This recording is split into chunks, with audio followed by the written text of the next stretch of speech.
You're traveling into another dimension, a realm where reality bends and the unexpected is always waiting just beyond the shadows. The Twilight Zone is a journey into the strange, the mysterious, and the unsettling corners of the human mind. The show aired from 1959 to 1964 and directed by Rod Serling with 156 episodes. This is my top 10 episodes list of The Twilight Zone. Number 10. 5 characters in search of an exit. An army major awakens inside a giant metal cylinder with no memory of who he is or how he got there. With him there's another 4 strangers, a clown, a ballerina, a bagpiper, and a hobo. None of them have any memory of who they are. As they search for answers, they try to make a human ladder to get out.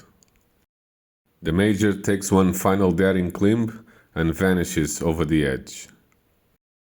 The others wait in final suspense as the truth is revealed. They are not people at all. They are toys in a charity collection bin, hoping for a purpose they can understand.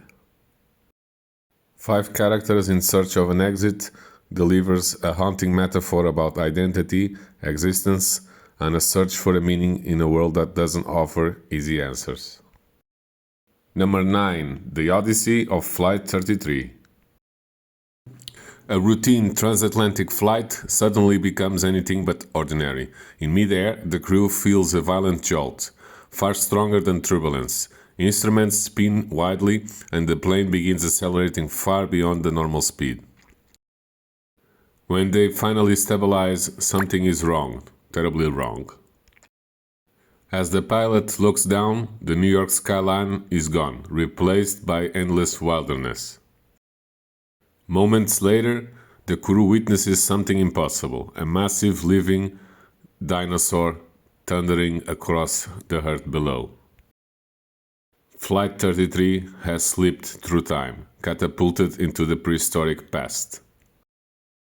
With fuel running low and no safe area to land, the crew prepares for one final uncertain attempt to return home. Number 8. Eye of the Beholder. Janet Tyler lies in a hospital bed, her face completely wrapped in bandages.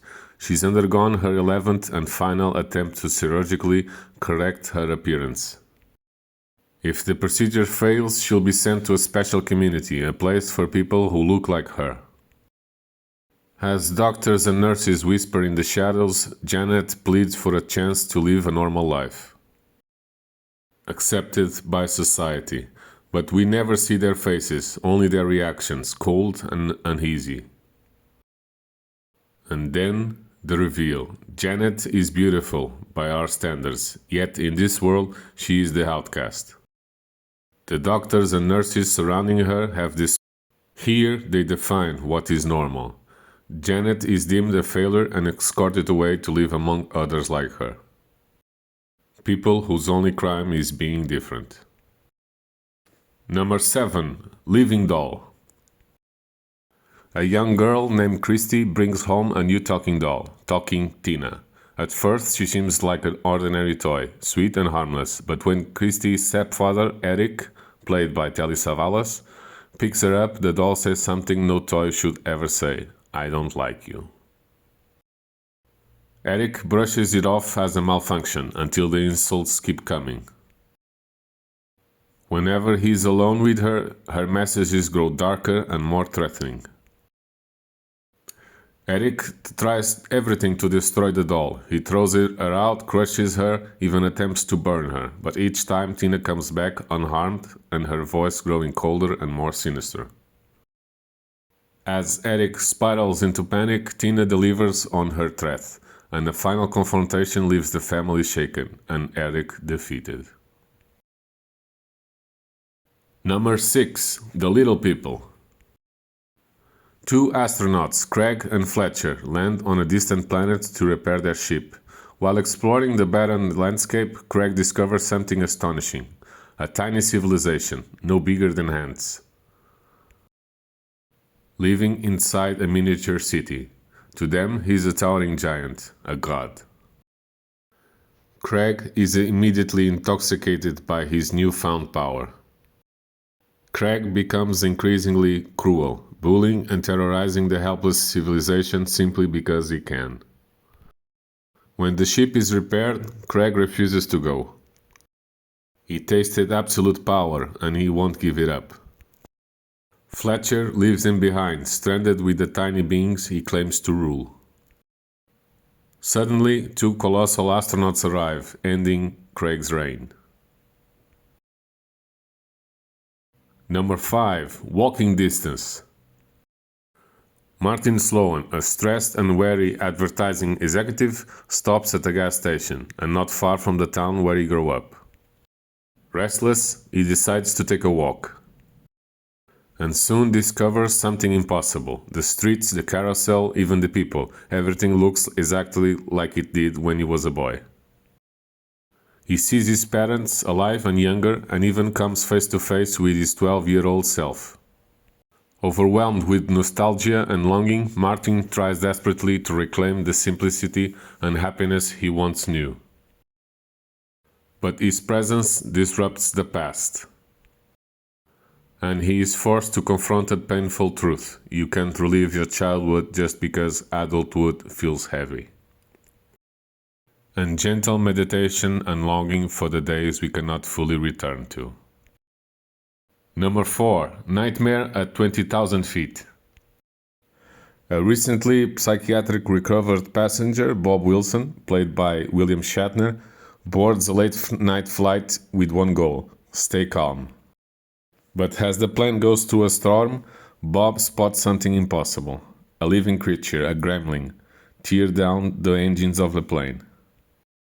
Every time he alerts the crew, the creature vanishes. He's the only one that can see it. Bob is looking unstable and delusional. Surrounded by calm passengers and dismissive attendants, Bob becomes convinced he's the only one that can save the flight. He steals a gun from the sleeping guard, forces the emergency exit, and shoots the creature.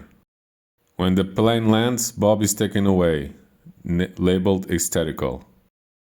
But the damage on the plane tells a different story. Number 3. Time Enough at Last. Burgess Meredith plays Henry Bemis, a gentle book-loving bank teller who only wants one thing: time to read. But the world around him won't allow it. His boss scolds him for reading at work, and at home his wife mocks his passion. She even destroys his books. Henry's simple dream is always out of reach. One day, while hiding in the bank vault during a lunch to read, a massive explosion rocks the city. An unimaginable catastrophe leaves Henry the lone survivor. In the destroyed city, he finds the ruins of an old library. Thousands of books to read. At this point, Henry slips and breaks his glasses. With all the books in the world, he cannot read them anymore. Number 2. The Hitchhiker. Nam Adams sets out a cross-country road trip after recovering from an accident. Her journey takes a disturbing turn. Along the highway, she repeatedly spots the same strange man, a silent hitchhiker who appears again and again, no matter how far she drives. Nan tries to rationalize it, but the sightings become too frequent, too eerie to ignore. Fear takes hold as she becomes convinced the man is following her. She calls for help, but no one else ever sees the hitchhiker she describes. As desperation builds, Nan uncovers a shocking truth. She never survived the original accident. The hitchhiker isn't a stalker. He is a guide patiently waiting to escort her to the afterlife. Number 1. The Monsters Are Due on Maple Street. A quiet suburban neighborhood is thrown into chaos when the sudden flashes of light streak across the sky and all the power mysteriously goes out. At first, the residents band together to make sense of the blackout, but suspicion quickly creeps in. Whispers turns into accusation as neighbors begin pointing fingers, convinced that one of them might be an alien in disguise. A boy sci-fi story about alien infiltrators becomes fuel for paranoia. Simple quirks, a man who takes late-night walks, a family whose car starts on its own are twisted into proof of otherworldly sabotage. The residents of Maple Street turn into an angry mob. In the end, the real monsters aren't aliens at all. They are the fear and suspicion that divides us. And this is my top 10 Twilight Zone episodes.